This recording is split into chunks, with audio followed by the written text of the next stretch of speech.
Hello po, mapagpalang araw sa atin lahat. For today's videos po, ang akin pong lulutuin ngayon ay sapsoy with kikiam. Ito lang po yung gagawin kong panahog, ang kikiam po. Ito po yung ating mga ingredients na gagamitin. Meron po tayo ditong bawang, 4 cubes, sibuyas, butter, paminta powder, sugar po, toyo, and then mantika, oyster sauce. Tapos pinaghiwalay ko na po, ito yung matitigas na part ng gulay na sapsoy. Ito naman po yung mga malalambot. Pinaghiwalay ko na siya. Ngayon po, tayo po ngayon ay mag-umpisa na pipirituhin ko lamang po ito. Ito po, mainit na yung ating kawali. Maglagay na po tayo ng mantika. Kombinasyon po dito piritong tilapia.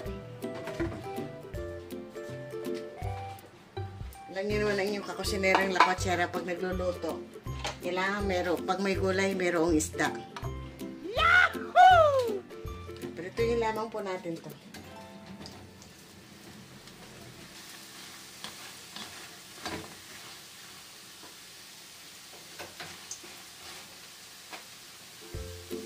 Pwede na po itong hanguin para tayo ay mag-start na mag-gisa.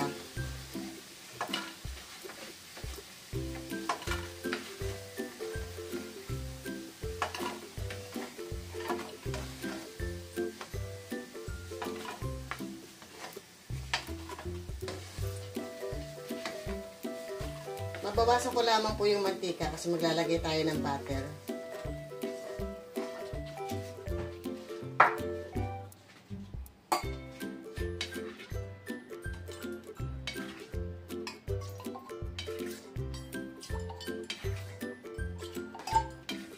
Ito pong mantika na ito na sinasalin ko, pwede po magamit ito sa pagpipirito rin. Kaya, babawasan lamang po natin ito.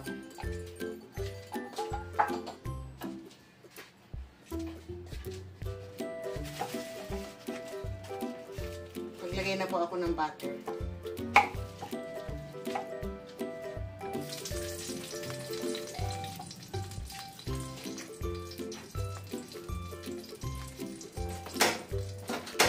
Patay ko pala apoy.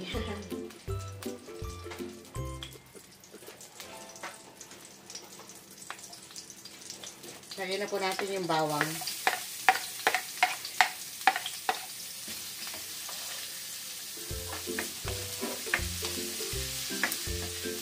At ang sibuyas.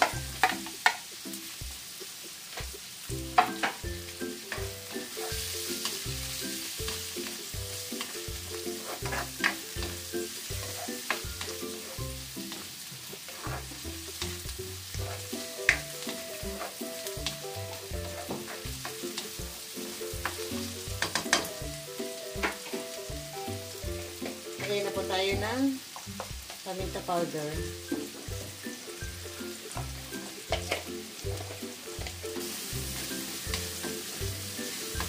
Lagay na po natin itong matitigas na gulay. Ito muna unahin natin.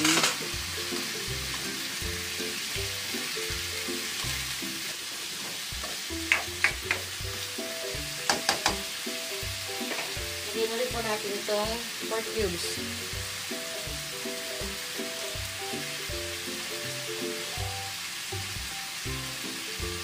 Kaya na po tayo ng konting asukal.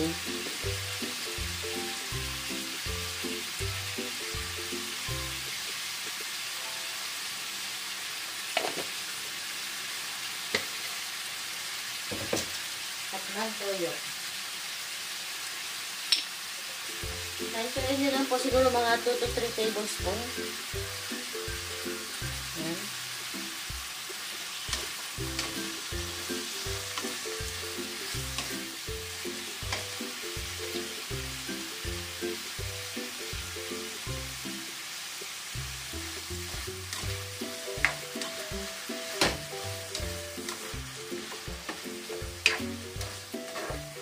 Takpan po natin hanggang sa maluto. Ito po, update po sa niluluto.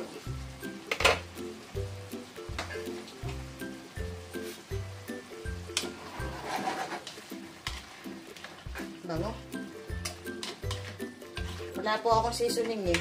Liquid seasoning kaya hindi ako nakakapaglagay sa mga niluluto ko.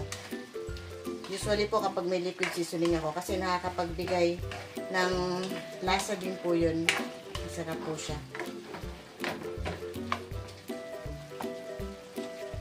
Lagay ko na po itong piniritong kikiam. Mag-iwan lang ako, papapakin ko. Sarap po itong merienda eh, yung kikiam eh.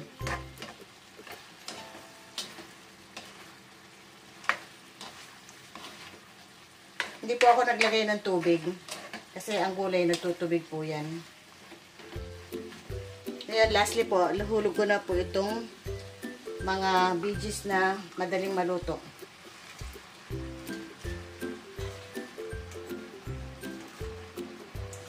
Yan, napuno oh. Pero, bababa pa po yan. Maglagay na rin po ako ng oyster sauce.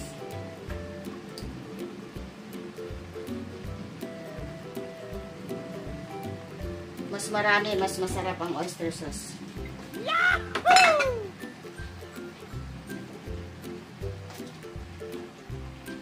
Huwag muna natin haluin panlab po para bumaba yung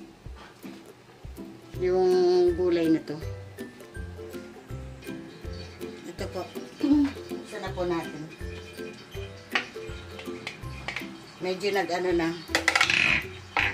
na yung gulay.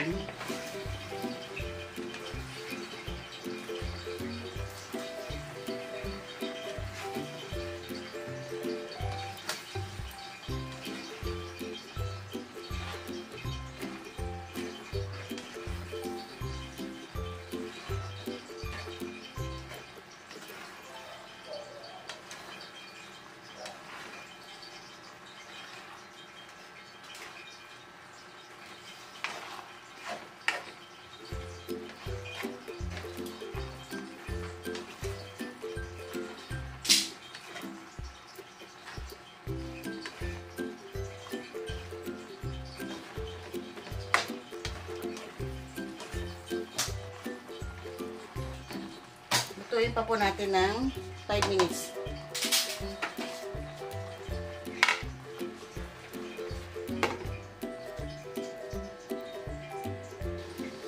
Ito po, update ko po kayo.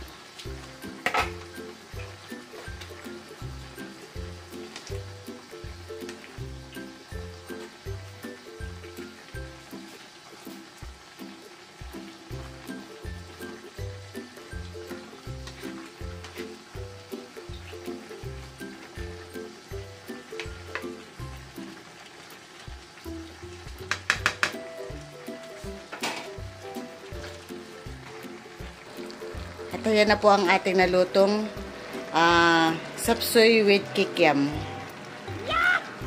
Nagpapaalam na po ang inyong kakusinerang Lakot Sera.